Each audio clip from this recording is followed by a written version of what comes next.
Durante la caída del fascismo y la ejecución de Benito Mussolini en 1945, Eda Mussolini, la hija mayor de Benito Mussolini, vivió uno de los episodios más traumáticos de su vida. Fue testigo de la ejecución de su padre, colgado junto a su amante Clara Petacci en Piazzale Loreto.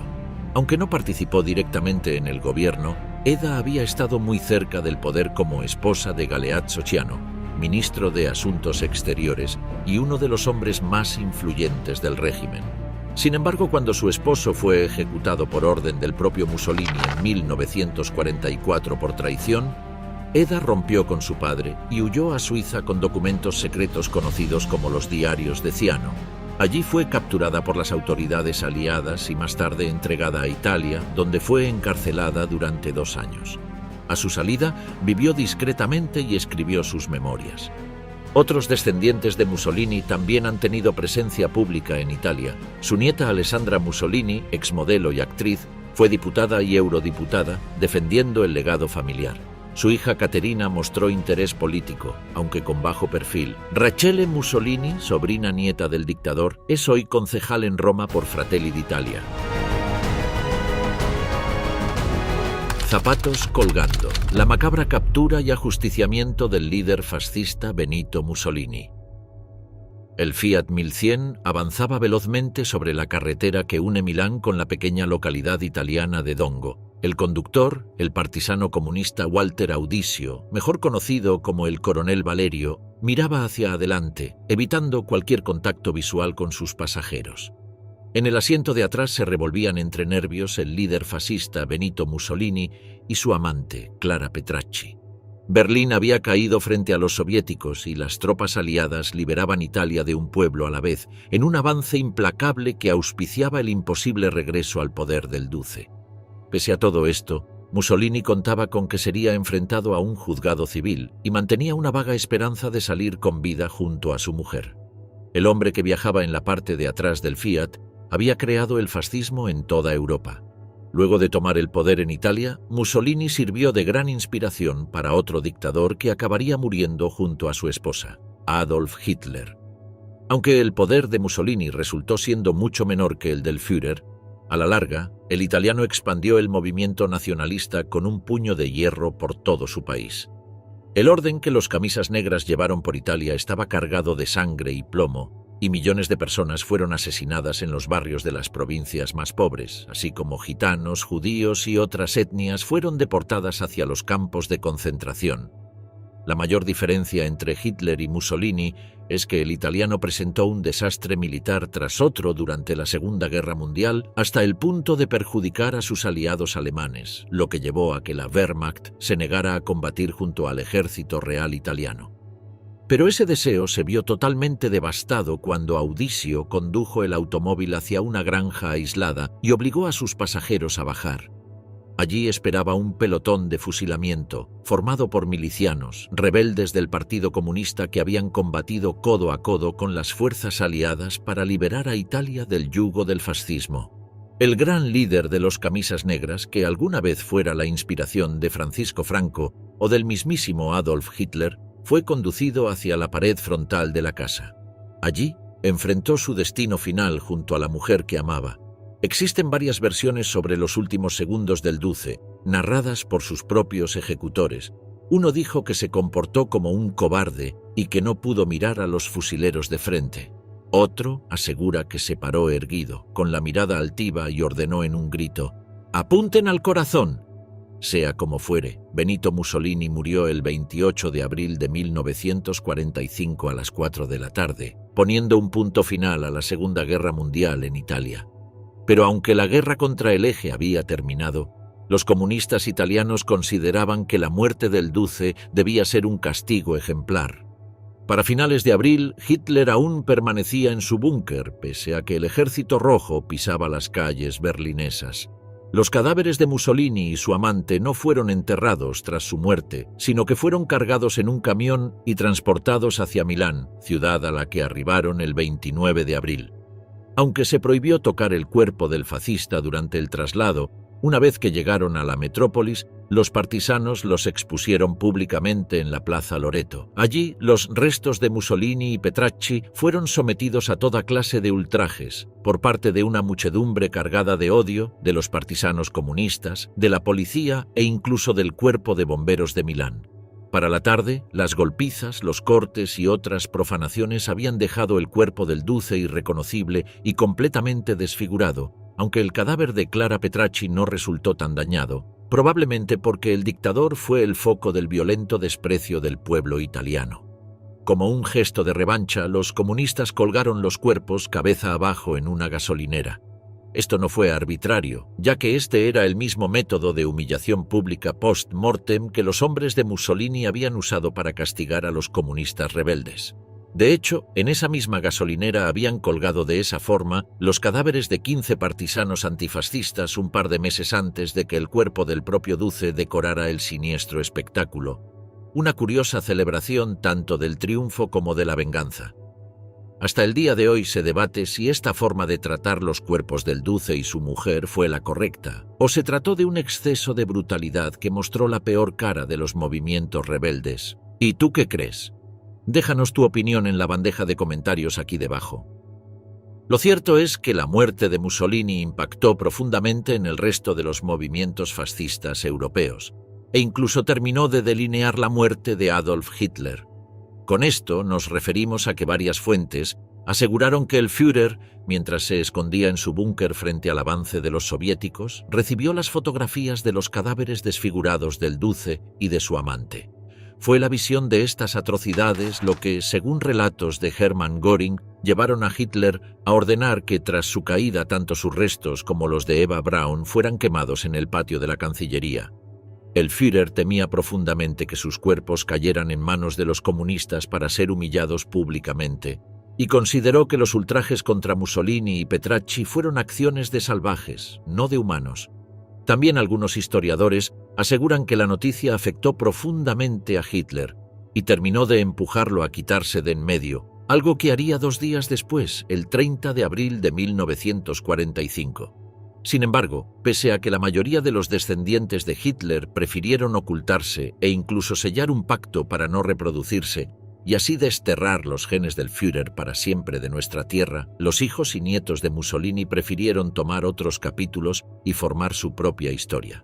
Una saga en la que encontramos directores de orquesta, pianistas de jazz y críticos de cine, pero cuyos hijos derivaron en la política de ultraderecha italiana que actualmente goza de poder. La familia del Hacha, la búsqueda por los herederos de Benito Mussolini.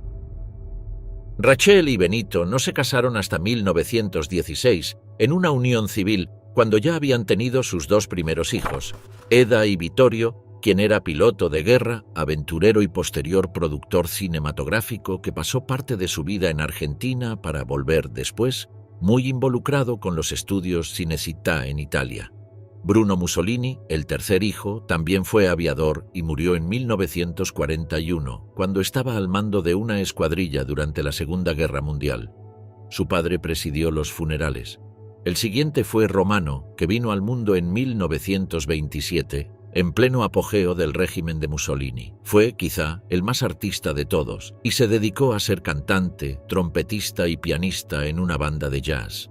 No mantuvo vínculos políticos con el fascismo y protagonizó en 1962 una boda de lo más mediática con Anna Maria Scicolone, más conocida por ser la hermana de Sofía Loren, la megaestrella italiana, que era ya un ícono mundial con un Oscar en su haber por su papel protagonista en la sensacional Dos mujeres, de Vittorio De Sica. De esta unión nació Alessandra Mussolini, con notable popularidad en la década de los 90 y vinculada al también polémico líder de derecha Silvio Berlusconi.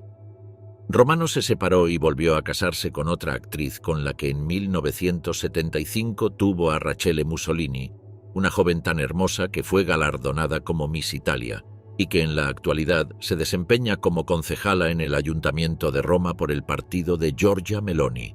La menor de las hijas de Mussolini era Anna Maria, la única que se encontraba con su madre en el momento que fueron informadas del brutal asesinato del Duce por los partisanos, en abril de 1945. Estaban refugiadas cerca del lago Como. Fueron arrestadas y durante 3 años confinadas en la isla de Ischia. También Bohemia se dedicó a las transmisiones musicales y se casó con el presentador de televisión Giuseppe Negri. Murió joven en 1966 y tuvo 2 hijas. Una de ellas, Eda Negri Mussolini, fue alcaldesa de Gemmano, en Rímini, y ha escrito una estupenda biografía sobre su abuela, Donna Rachele, llamada Mia Nonna. La vida de la mujer desdibujada en la historia, pero que es un fragmento de la memoria de una Europa en guerra. Desconocemos si la dinastía termina aquí, pero lo cierto es que las personalidades diversas y un tanto histriónicas de los cachorros de Mussolini prometen continuar por el camino de su padre y abuelo, ya que Cayo, bisnieto del Duce e hijo de Vittorio Mussolini, también se ha involucrado en la política italiana por el lado de la derecha tradicionalista. Por el momento, el único otro bisnieto que goza de vida pública es Romano Benito Fioriani Mussolini, el hijo de Alessandra, que no tiene vínculos directos con la política, pero jugó al fútbol en el Lazio, el club deportivo de Roma con profundas raíces fascistas. La continuidad del mal, la historia de Rachele Mussolini, la nieta de Mussolini que impulsó a Meloni. Hija del músico Romano Mussolini y su segunda esposa, la actriz Carla Puccini, Rachele Mussolini nació hace 5 décadas en Roma y, según ella, su padre le enseñó tolerancia, la bondad y la lucha contra los prejuicios. Romano quería dejar el legado de su padre atrás y hasta se avergonzaba de ver el saludo fascista en público. Unos prejuicios, ha explicado en varias ocasiones Rachele, que ella misma ha vivido por llevar un apellido vinculado a un capítulo oscuro de la historia del mundo. Durante más de 20 años ha estado vinculada a la acción política de la ultraderecha en Italia, primero cuando Rachele se unió al partido Alianza Nazionale, un esquema post-fascista conducido por Gianfranco Fini, y luego cuando pasó a llamarse Hermanos de Italia, bajo la implacable conducción de la actual primera ministra italiana Giorgia Meloni, como refundadora del movimiento en 2012. En 2016 entró formalmente en el grupo político de extrema derecha, convirtiéndose en miembro del Ayuntamiento de Roma, y en 2021 se convirtió en la política más votada dentro de Hermanos de Italia. Ella misma se ha definido como moderada, centrista y no tan de derecha como la líder Giorgia Meloni y su partido, al punto que esto generó varias rispideces internas. Rachele ha defendido públicamente la idea de la familia progresista y laica, en oposición a la visión católica, conservadora y tradicionalista de un sector de su partido, aunque la respeta.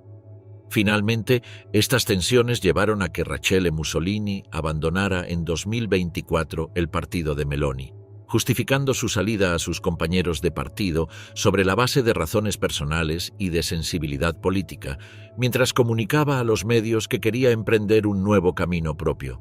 Lo cierto es que, si bien no reniega de su nombre familiar, Rachele ha llamado la atención por su moderación a pesar de su tradición política, llegando incluso a posicionarse a favor de la comunidad LGBT frente a los ataques sufridos durante la presentación de los Juegos Olímpicos en París. También la moderación de Rachele Mussolini quedó marcada por su paso del partido ultraderechista Hermanos de Italia de Giorgia Meloni hacia el esquema europeísta Forza Italia de Antonio Tajani, un partido mucho más centrista que involucra al liberalismo con la democracia cristiana. Los votantes de derecha cuestionaron la decisión de Mussolini de bajar la marcha de sus discursos, lo contrario a lo que hizo su media hermana Alessandra, quien consideraba a la derecha moderada un problema para el país. Aún así, su apellido no deja indiferente a nadie. El legado del Duce es una bandera en sí misma en Italia y parece que sus nietas no pueden escapar a su herencia fascista, aunque luchen contra ella sin demasiado esfuerzo. Su perspectiva progresista por momentos parece forzada, y ciertos periodistas políticos han asegurado que la nieta de Mussolini busca un rol más protagónico e incluso sueña con disputar el poder con Meloni, en vez de ocupar un lugar menor en su partido. Quizás este nombre vuelva a sonar fuerte en el mundo que está por llegar. La reina del fascismo, la increíble historia de Alessandra Mussolini, diva y referente de la derecha italiana. Romana de nacimiento y educación, Alessandra Mussolini nació de una improbable unión de las fuerzas políticas más oscuras y las estrellas cinematográficas más brillantes de la historia de Italia. Su padre fue Romano, cuarto hijo de Benito Mussolini, y su madre, Anna Maria, es hermana de Sofía Loren, una de las actrices italianas más queridas y un icono del Hollywood de los años 50 y 60. Es la medio hermana mayor de Rachele Mussolini, y si bien tiene una trayectoria menos reconocida que esta, Alessandra también ha desarrollado una carrera en la política italiana. La sinuosa trayectoria vital de Alessandra es un reflejo de sus excéntricos orígenes. Al principio, hizo sus primeras apariciones en la gran pantalla de la mano de su tía Sofía. Luego se trasladó brevemente a Los Ángeles e interpretó algunos papeles secundarios en varias producciones cinematográficas, incluida una nominada al Oscar, un drama de época llamado Un día especial y estrenado en 1977. En los años 80, la joven Mussolini ya era considerada toda una belleza y posaba para la revista para adultos Playboy, e incluso incursionó en la música, pero no en el mundo del jazz que habitaba su padre, sino que publicó su propio álbum pop, nombrado Amore, que no triunfó en Occidente, pero increíblemente se ha convertido en un clásico de culto en Japón. En la década siguiente, sin embargo, dejó atrás el mundo del espectáculo y decidió poner su apellido al servicio de la política. En representación de Nápoles, la ciudad de su madre, Alessandra Mussolini, se presentó a las elecciones parlamentarias como miembro del movimiento social neofascista en 1992, el mismo año en que una adolescente Giorgia Meloni se afilió al mismo partido. En ese momento, todos los medios televisivos y periodísticos corrieron a entrevistar a la mujer sobre por qué se había involucrado en política, a lo que ella respondió: con mi abuelo al menos había una postura, un sentido de la responsabilidad, un sentido común y un amor por Italia que ya no existe. Alessandra fue finalmente elegida diputada y ejerció como tal durante 12 años hasta que en 2003 decidió abandonar su partido, que se había reconvertido a un esquema más moderado llamado Alianza Nacional y dirigido por Gianfranco Fini, quien llamó al fascismo el mal supremo, y causó la ira de Alessandra. Increíblemente, años más tarde, su medio hermana Rachele haría el camino inverso. En 2004, Alessandra se convirtió en la primera mujer italiana en tener su propio partido político cuando fundó un nuevo partido nacionalista llamado Libertà di Scelta, es decir, Libertad de Elección, que luego sería renombrado como Azione Sociale, que junto con otros partidos nacionalistas forman una coalición llamada Alternativa Social. En 2004, en la sexta legislatura del Parlamento Europeo, la coalición obtuvo el 1,2% de los votos italianos, permitiéndole ser miembro del Parlamento Europeo. En 2008, Mussolini se alió con el magnate y primer ministro Silvio Berlusconi, se afilió a su partido como diputada y llegó a ser senadora y diputada al Parlamento Europeo, cargo que ocupó hasta el año 2019, para, finalmente, retirarse de la política en el año 2020. A lo largo de su carrera política, Alessandra Mussolini ha sido una firme defensora del nacionalismo italiano y una especie de guardaespaldas de la reputación de su abuelo. Sin embargo, Alessandra también tiene en su haber una larga lista de escándalos y polémicas. Su arrebato más infame hasta la fecha se produjo durante un debate con Vladimir Luxuria, el primer político trans de Italia, en un programa nocturno de televisión en 2006, en el que Mussolini pronunció su célebre declaración homófoba. Este gesto le valió adhesiones de derecha, pero también inmensas críticas de amplios sectores de la sociedad. Otro problema reiterado fue su reivindicación del legado familiar, además de su prolongada y beligerante negativa a distanciarse de su apellido, que roza la ilegalidad, ya que Italia prohíbe la apología pública del fascismo, incluyendo ensalzar símbolos o nombres relacionados a ese período histórico, y ha sido fuente de gran oprobio público. A lo largo de los años, Alessandra ha firmado fotos de su abuelo, ha exigido a la prensa que mostrara respeto a su abuelo y ha insultado por redes sociales a distintas personalidades que hablaban en contra del fascismo, siendo la más resonante la vez que insultó al actor estadounidense Jim Carrey, después de que éste tuiteara un dibujo del cadáver de Benito Mussolini colgado boca abajo. Por supuesto, Alessandra no celebra el Día de la Liberación Antifascista en Italia, y siempre se ha emesotrado en contra de la comunidad LGBT, llegando a decir que le parecía un horror la idea de que un niño viera a dos hombres revolcándose en la cama, como mencionó en un programa de TV en 2016. Sin embargo, también ha tenido posiciones cambiantes al respecto a lo largo de su carrera. La devoción servil de la política de derechas por defender el honor de su abuelo llegó incluso a afirmar que no odiaba a los homosexuales, a pesar de haber exiliado a miles de ellos a las islas Tremiti frente a la costa de Apulia. En una entrevista, cuando se le preguntó al respecto de eso, Alessandra respondió: «Mi familia tenía muchas amistades con homosexuales. No niego los exilios, pero pintar a la familia Mussolini como homófoba es un error». Sin embargo, esta mirada flexible se volvió más cercana al progresismo luego de dejar la política. Tras décadas en las trincheras de la llamada batalla cultural contra el progresismo, defendiendo a ultranza los valores ultraconservadores, Alessandra Mussolini decidió cambiar de bando, y se la pudo ver en una sesión fotográfica enarbolando la bandera arco iris de la comunidad LGBTQ+. En los últimos años como civil, la ex defensora de la línea dura neofascista se ha vestido para con los colores del orgullo homosexual y ha defendido a las personas trans y no binarias, e incluso ha pedido más fluidez de género en las instituciones italianas, algo que va completamente en contra de la línea de la Premier Meloni. Esto, por supuesto, causó una profunda ruptura con la primera ministra italiana, que tras lo que ella considera la traición de las nietas de Mussolini, decantó por cortar todo vínculo personal y político. En la actualidad, Alessandra Mussolini se encuentra en primera línea de los activistas que se oponen directamente al enfoque adoptado por el gobierno nacionalista de Meloni, que ha tomado medidas para hacer la vida más difícil a determinadas personas LGBTQ que viven en Italia. Por ejemplo, cuando, en el 2023, los fiscales italianos intentaron retirar los certificados de nacimiento a los hijos de familias homosexuales, Alessandra instó al Parlamento Europeo a intervenir. «Hay que defender a los niños de todos y de todo», argumentó, pidiendo que se reconozcan los certificados de nacimiento independientemente de cómo hayan sido concebidos los niños en cuestión.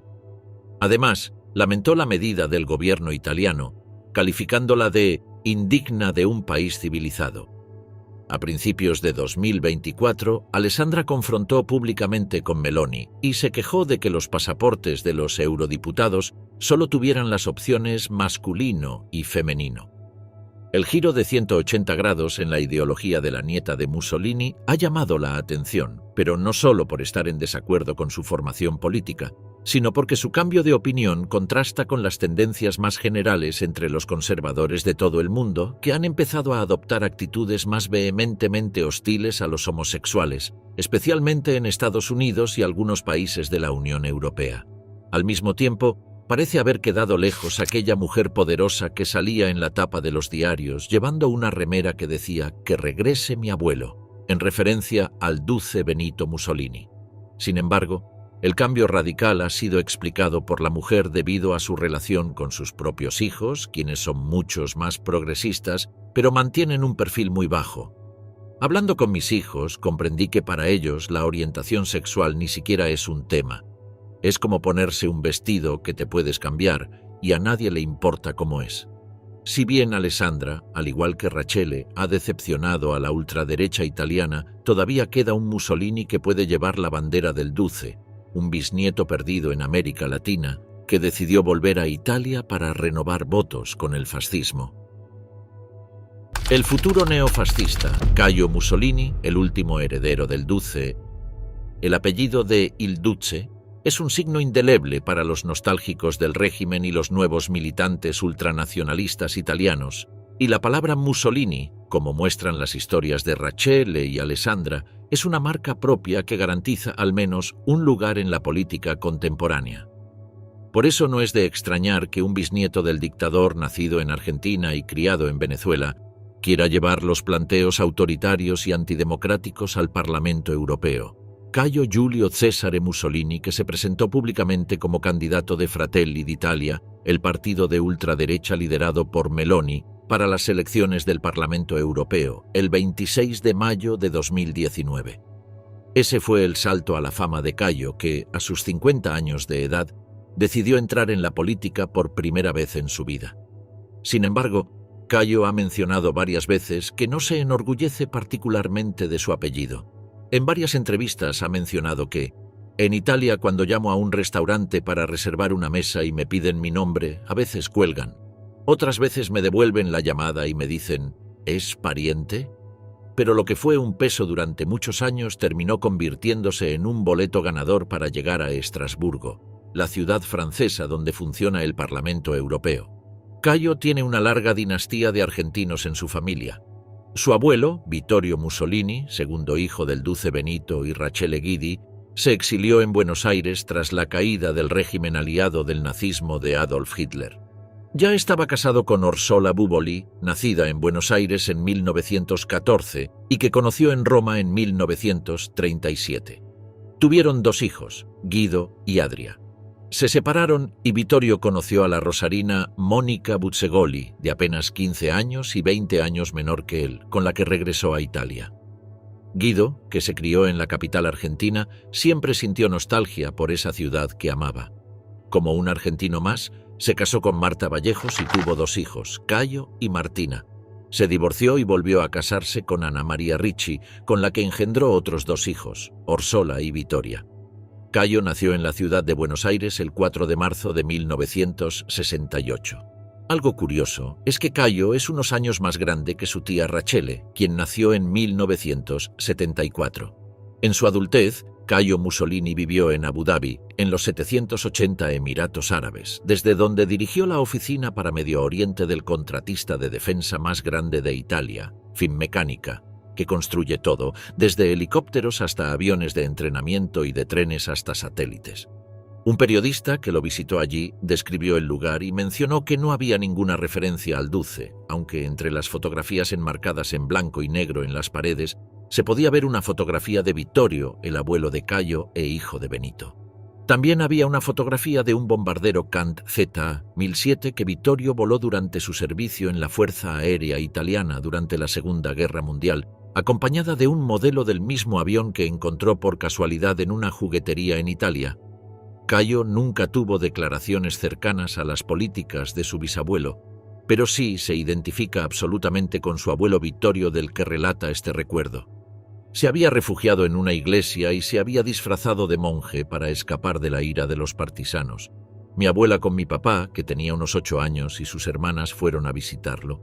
Cuando mi padre vio a Vittorio, comenzó a gritar, «¡Papá! ¡Papá!».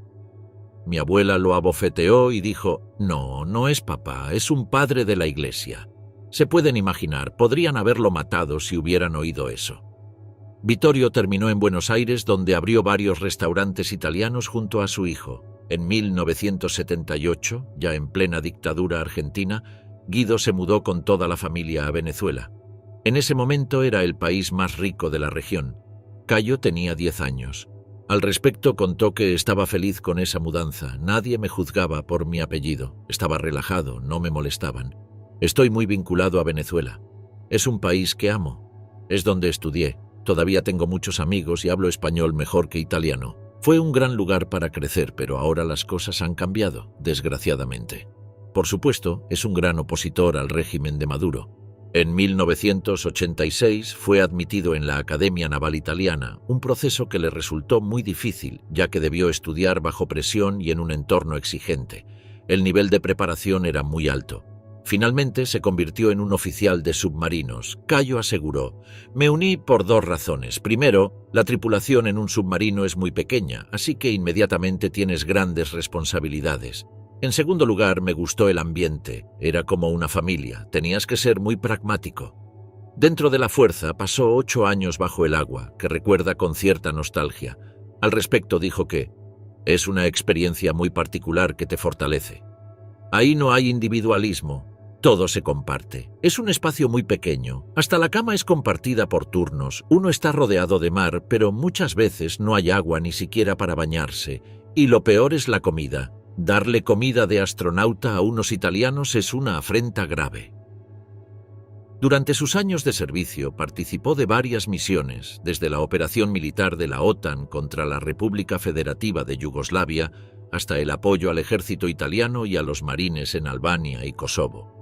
En 1998 quedó al mando del buque de guerra italiano MTC Gorgona a 5347 y un año después decidió retirarse para emprender negocios propios. En ese momento fue cuando terminó viviendo en el Golfo Pérsico. 10 años más tarde creyó que era el momento para dedicarse a hacer política y aprovechar su apellido, muy requerido por todos los pequeños partidos derechistas y neofascistas del mundo. Mi bisabuelo hizo muchas cosas buenas y cometió algunos errores, pero tenemos que concentrarnos en los principios de la recuperación de la soberanía y la protección de nuestro país y la familia, dijo en su primer discurso.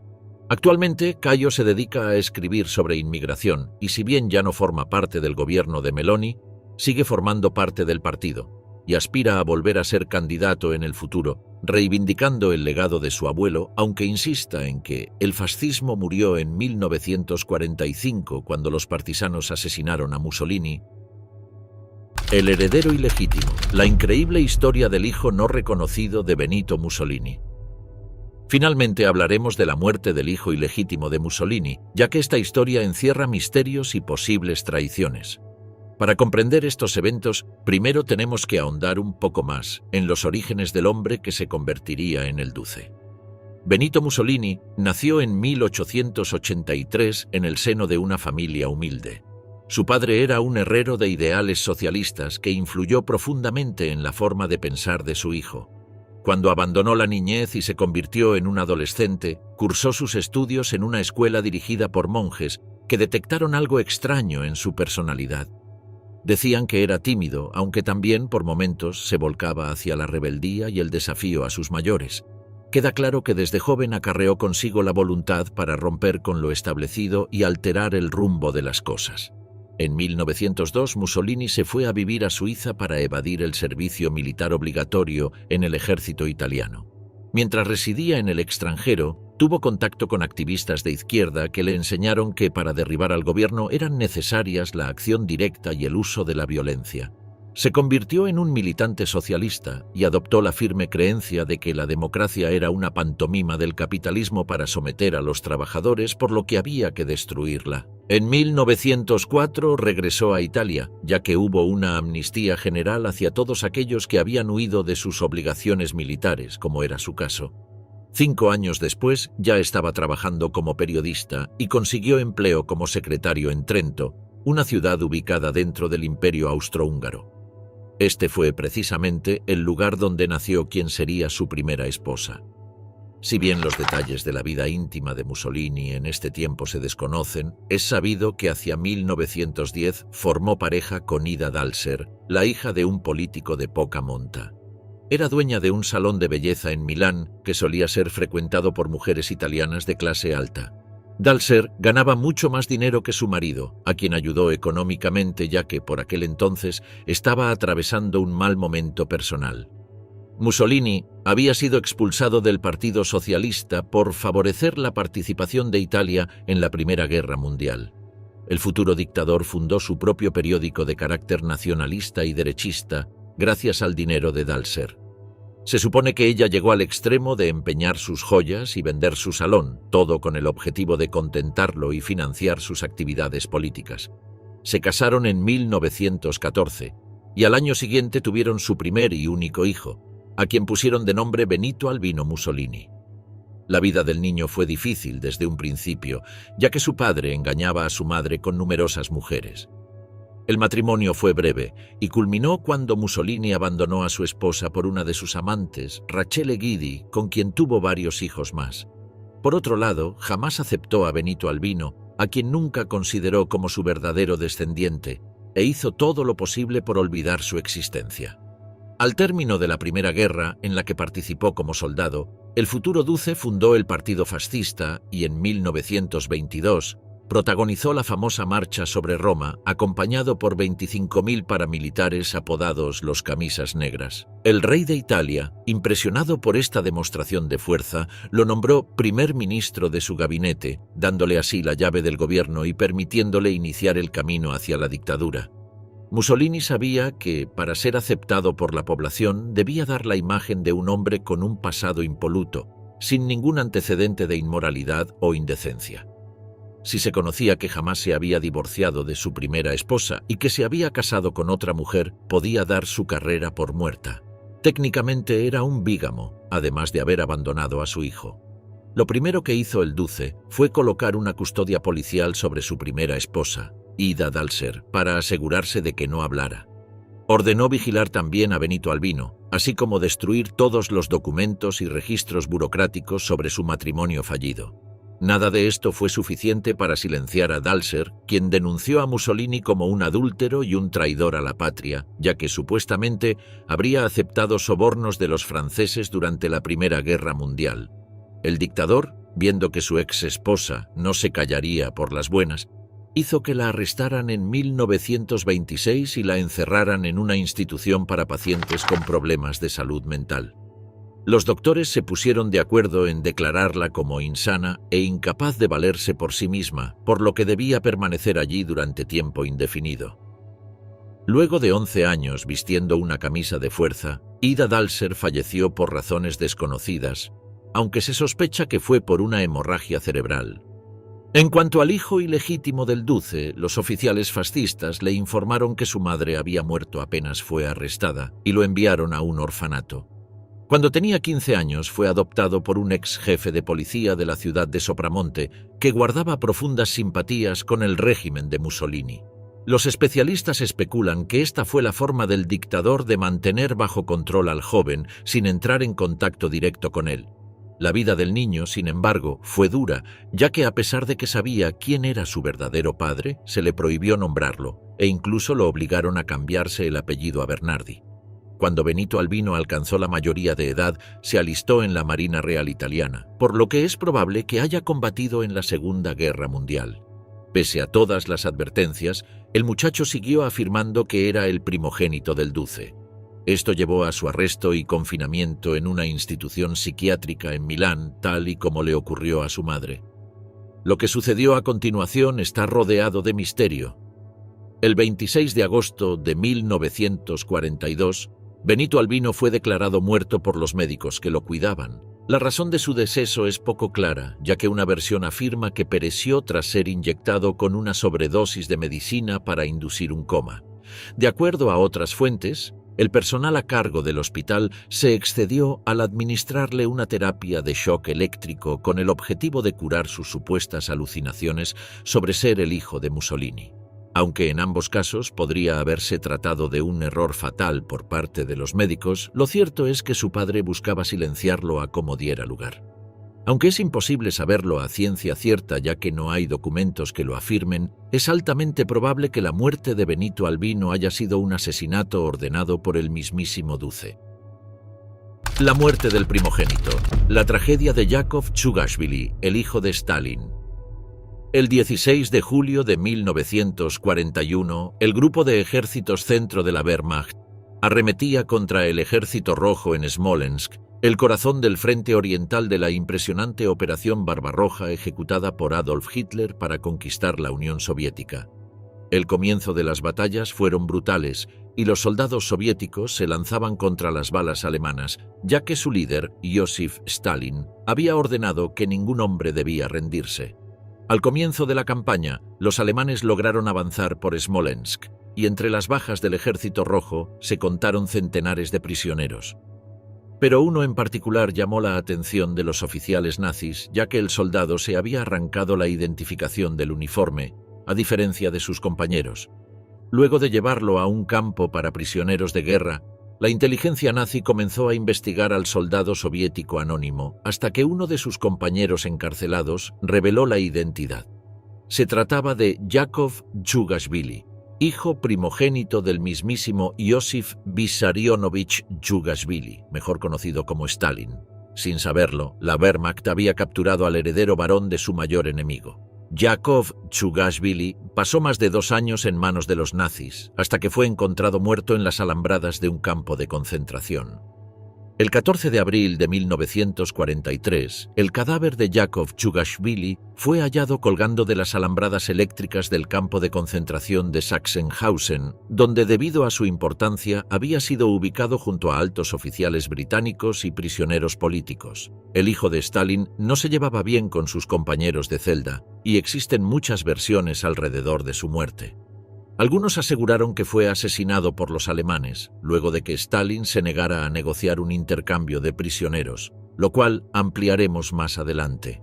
Otros argumentaron que se trató de un suicidio, la cual es una de las teorías más sostenidas y creídas a lo largo del tiempo, aunque debido a su compleja relación con Stalin, hay quienes no descartan que se haya tratado de una operación soviética encubierta para liberar a los alemanes de un poderoso elemento de negociación.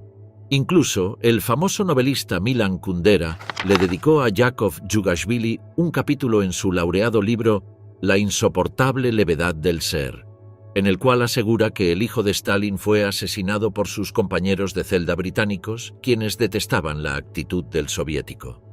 Y si bien algunas de estas hipótesis son más aceptadas que otras, la duda persiste a través del tiempo. Para comprender lo complejo del asunto, debemos entender que Joseph Stalin tenía una relación extremadamente difícil con su hijo. Yakov nació en 1907, cuando Stalin aún era un joven idealista revolucionario, dedicado completamente a la lucha de clases y sin ningún tipo de cargo político.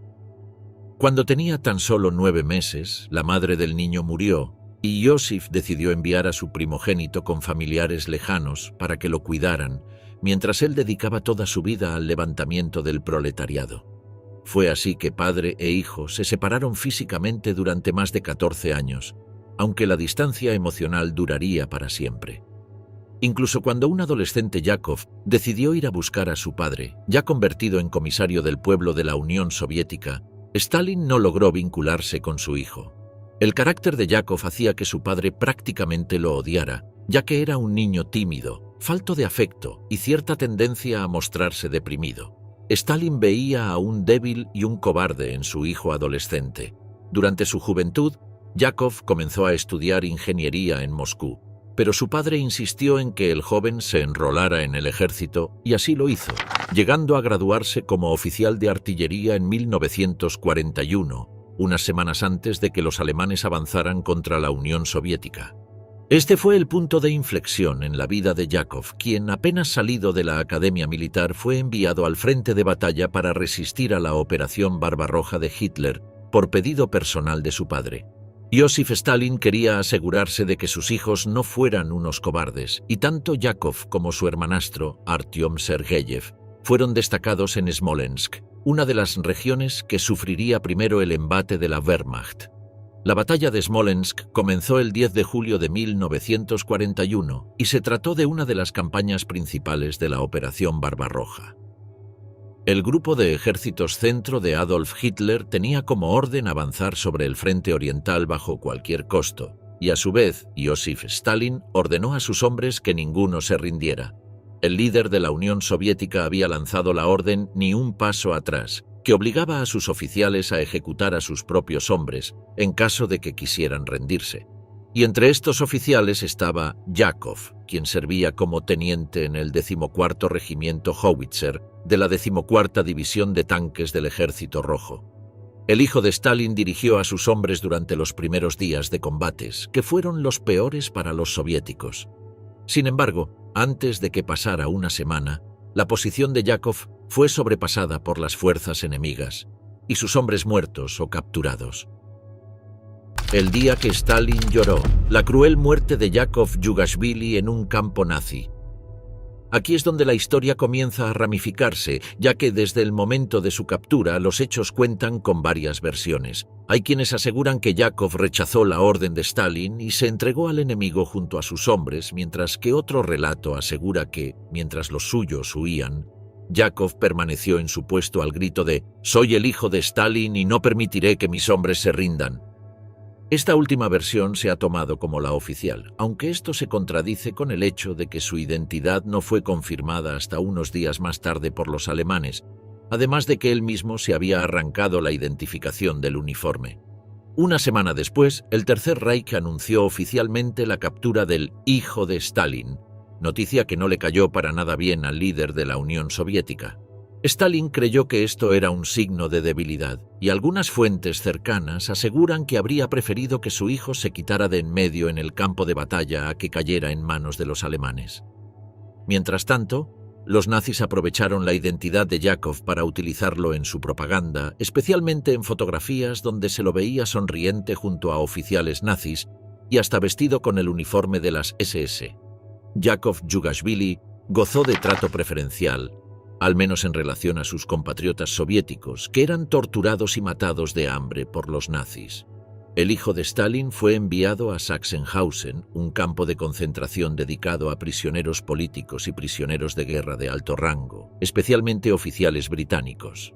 Mientras los prisioneros soviéticos morían en su propia tierra o en los campos alemanes, Yakov gozaba de visitas diarias de oficiales nazis que deseaban tomarse una foto con él y participaba de eventos que le brindaban cierta comodidad. Tras 2 años, Yakov recibió la primera noticia sobre su padre, pero no era positiva. En 1943, luego de una brutal campaña, la Operación Barbarroja estaba llegando a su fin y el comandante del poderoso Sexto Ejército alemán, Friedrich Paulus, se había rendido en Stalingrado, siendo capturado por los soviéticos. Adolf Hitler quería recuperar a Paulus, por lo que envió a Stalin una propuesta de negociación, su hijo a cambio del general de la Wehrmacht. Pero Stalin rechazó esta oferta. Según el ministro de Asuntos Exteriores soviético, Vyacheslav Molotov, Stalin dijo que la vida de Paulus no valía la de ningún prisionero y aseguró que todos los soldados soviéticos prisioneros eran sus hijos. Un tiempo después, Hitler hizo otra oferta, la liberación de Yakov a cambio de la de Leo Raubal, sobrino del Führer, pero nuevamente Stalin la rechazó. Si bien todo indicaba que Stalin detestaba a su hijo, existe la leyenda de que, en 2 ocasiones, articuló unas fallidas misiones de rescate para recuperar a Yakov, aunque más allá del hecho de que supuestamente existieron, nada se sabe sobre cómo fueron. Lo que sí se sabe, y aún es motivo de debate, es que el 14 de abril de 1943, Yakov Djugashvili, hijo del mayor líder del Partido Comunista, fue encontrado muerto, colgado de las cercas eléctricas del campo de Sachsenhausen. El cuerpo también presentaba heridas de bala, por lo que se consideró que había sido fusilado por los alemanes durante un intento de escape. Pero, como mencionamos al principio, las posibilidades e hipótesis sobre la muerte de Yakov jamás quedaron del todo claras. La hipótesis principal es la de que se quitó de en medio, ya que, rechazado en su adolescencia por su padre, Yakov había mostrado signos de tendencia, lo que llevó a creer a los historiadores que, luego de que Stalin se negara a cambiarlo por prisioneros alemanes, Yakov habría corrido intencionalmente hasta el alambrado para así ser asesinado. No obstante, existen otras teorías, como la que asegura que Yakov corrió hasta las cercas eléctricas luego de una fuerte discusión con sus compañeros prisioneros británicos, quienes lo detestaban particularmente. Esta hipótesis aparece plasmada en documentos oficiales que los aliados rescataron del campo de concentración y que no mostraron a los soviéticos hasta décadas más tarde. Por supuesto, otra teoría menos importante propone que fue asesinado por los alemanes como venganza por la testarudez de Stalin y la derrota en la URSS. Lo extraño es que, si bien todo parecía indicar que Stalin detestaba a su hijo primogénito, algunas fuentes anónimas han mencionado que, al enterarse de la muerte de Yakov, Stalin observó una foto de su hijo y lloró mientras decía que había sido un hombre de verdad y que el destino lo había tratado injustamente. Quizás el líder soviético le dio el respeto en muerte que Yakov jamás había tenido en vida. En 1977, Yakov recibió una distinción honorífica post-mortem y un pequeño monumento se edificó en Smolensk, en la posición que defendió hasta ser capturado por los nazis. Legado rojo. La búsqueda de los herederos de Iosif Stalin. Stalin fue un hombre con una vida familiar muy compleja. Si bien se sabe que él provenía de un hogar donde su padre ejercía una terrible violencia física y psicológica sobre todos los miembros de la familia, nadie puede asegurar que este fuera el motivo por el cual Stalin mostraría luego un desapego emocional tan grande hacia su propia descendencia. El líder soviético tuvo 2 esposas, 3 hijos propios y 1 adoptado. Sus descendientes se sentían de forma diferente respecto a su controvertido pariente. Algunos estaban orgullosos de su parentesco, mientras que otros intentaron ocultarlo. Iosif Djugashvili, como se conocía a Stalin antes de adoptar su famoso seudónimo, estaba muy unido a su madre. Una mujer le rodeaba de amor, trabajaba duro para mantener a su hijo y quería que se hiciera sacerdote. Su padre era un bebedor empedernido y a menudo pegaba a su hijo y a su mujer. Sin embargo, como ya mencionamos al hablar sobre la vida y el terrible destino de Yakov, el primogénito de Stalin, La primera relación amorosa del dictador comunista estuvo marcada por la tragedia y el desamparo. Aunque la historia de Yakov es realmente la más interesante al respecto de los descendientes del brutal y legendario líder de la Unión Soviética, lo cierto es que tanto su primogénito como el resto de sus hijos también dejaron su propia descendencia o sus historias que contar. Yakov tuvo 3 hijos de 3 mujeres diferentes. La hija de su primera esposa murió en la infancia, pero sus otros 2 hijos sobrevivieron hasta la edad adulta. En 1936 tuvo un hijo, Yevgeny Chugashvili, nacido de su pareja Olga Golisheva, la cual, irónicamente, era muy amiga de la segunda esposa de Stalin, Aliluyeva. En su adultez, Yevgeny se convirtió en historiador militar, participó en numerosos documentales sobre Stalin y fue un ardiente stalinista, que reivindicó el legado de su abuelo pese a las sospechas de que había mandado asesinar a su padre o incluso lo había dejado morir en las garras de los nazis. Yevgeny vivió en Moscú toda su vida hasta su fallecimiento en 2013. Tuvo 2 hijos, Vissarion, nacido en 1965, y Yakov, nacido en 1972. Poco se sabe de ellos, aunque ciertas fuentes periodísticas afirman que ambos siguen vivos en la actualidad. Las últimas investigaciones al respecto mostraron que Vissarion se exilió en Estados Unidos, donde se le concedió asilo político después de recibir una paliza en Georgia debido a su apellido. Yakov es artista y vive en Georgia, la joya del Cáucaso. En 2006, Yakov pidió a Vladimir Putin que investigara las circunstancias de la muerte de su bisabuelo, ya que creía que Stalin había sido asesinado por sus oponentes políticos. Ahora volvemos al primogénito de Stalin, ya que en 1938 Yakov tuvo una hija llamada Galina Djugashvili con su segunda esposa, la bailarina Judith Meltzer. Galina creció y se convirtió en lingüista y experta en literatura argelina y se casó con un ciudadano argelino, Hussein Ben Saad, funcionario de la ONU. Galina escribió un libro de memorias sobre su familia titulado La nieta del líder, donde explora el legado que integra el apellido Djugashvili en un mundo post-caída del muro de Berlín. Galina murió en 2007, pero su hijo, Selim Ben Saad, nacido en 1971, todavía vive en Moscú, en el apartamento que alguna vez perteneció a su abuelo Yakov. Los nietos legítimos. La historia de los hijos de Vasily y Svetlana Djugashvili. En 1918, Stalin, de 40 años, se casó con la hija de un compañero revolucionario, Nadezhda Agiluyeva, de 17 años, con quien tuvo 2 hijos. Vasily, nacido en 1921, y Svetlana, nacida en 1926. La relación entre el líder comunista y Nadezhda era muy turbulenta, y en 1932, la mujer de Stalin se quitó de en medio. Esto, por supuesto, causó un impacto en la vida de los niños. Ya de pequeño, en la escuela, Vasily se distinguió solo por su carácter bromista y sus notas académicas muy malas. La muerte de su madre representó un gran cambio en su vida. Desde ese momento, Iosif Stalin dejó de visitar a sus hijos. Solo la niñera y el jefe de seguridad de Stalin se ocuparon de Vasily y de su hermana, Svetlana. Un oficial, Sergei Efimov, se encargó de cuidar continuamente a los 2 niños que conocían más los pasillos de la KGB que los de su propia casa. Stalin recibía no solo los informes de vigilancia de Efimov, sino también informes de Vasily, en los que el hijo de Stalin justificaba sus bromas o informaba sobre sus cuidadores. Cuando Vasily cumplió 17 años, expresó su deseo de ir a la escuela de aviación militar más importante de la Unión Soviética, ubicada en Kacha. Fue admitido gracias a la intervención directa del Estado, ya que las notas de Vasily eran inaceptables e incluso, al principio, el hijo de Stalin recibió un tratamiento especial, como una habitación individual, comidas en la sala de oficiales, o permisos de descanso semanales, pero su padre intervino personalmente y Vasily perdió todos estos privilegios. Como oficial del Ejército Rojo, Vasily ascendió rápidamente. Al principio de la Segunda Guerra Mundial, era inspector de las Fuerzas Aéreas en el mando general. En diciembre de 1941 era mayor y tras un par de meses fue ascendido a coronel. Durante la guerra participó en 26 escaramuzas aéreas y derribó 2 aviones enemigos. Al final de la guerra era general, comandante de la división aérea. Fue ascendido a mayor general en 1946, a teniente general en 1947 y a comandante de la Fuerza Aérea en el Distrito Militar de Moscú en 1948.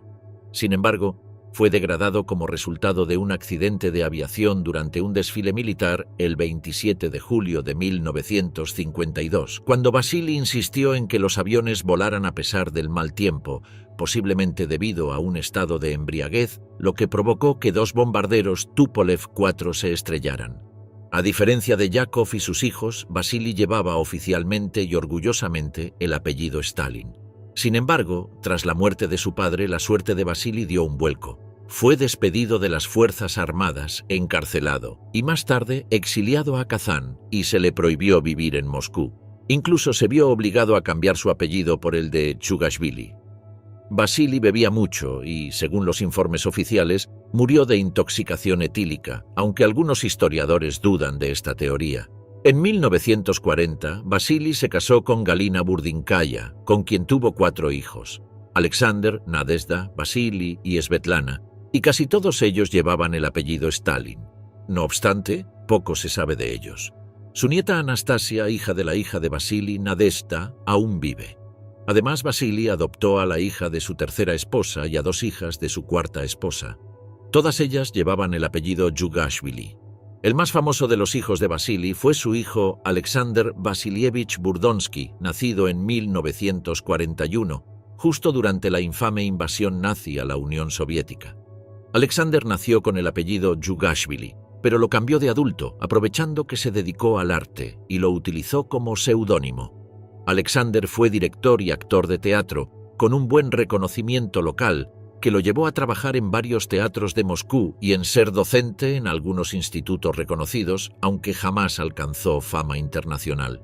Según algunas fuentes, cuando era joven, Alexander se sentía antagonista de su abuelo, pero más tarde llegó a, según sus propias palabras, darse cuenta de la magnitud de su personalidad. Al mismo tiempo, criticó la actitud fanática hacia Stalin que tenía su primo Yevgeny, el ya mencionado hijo de Yakov, que negaba públicamente los crímenes que había cometido su abuelo. Alexander no tuvo hijos y falleció de cáncer a los 75 años en el año 2017.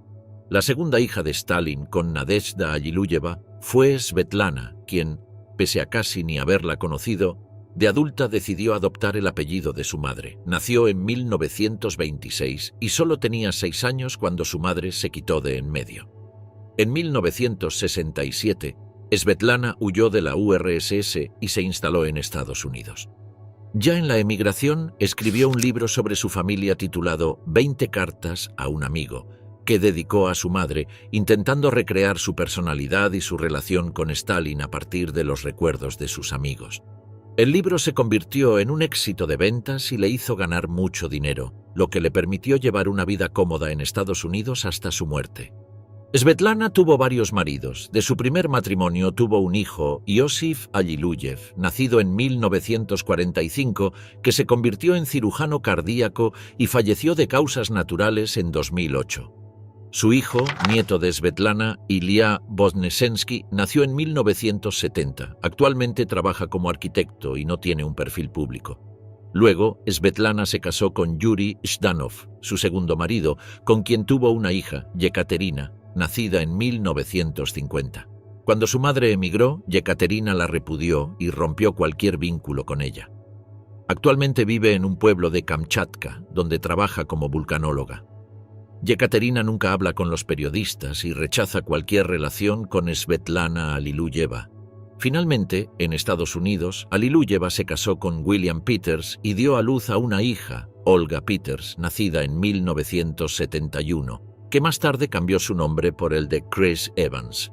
En 2016 aparecieron en internet unas fotos de Evans vestida al estilo punk y con tatuajes y piercings, lo que causó mucha sorpresa entre los internautas rusos y se convirtió en una ridícula noticia internacional.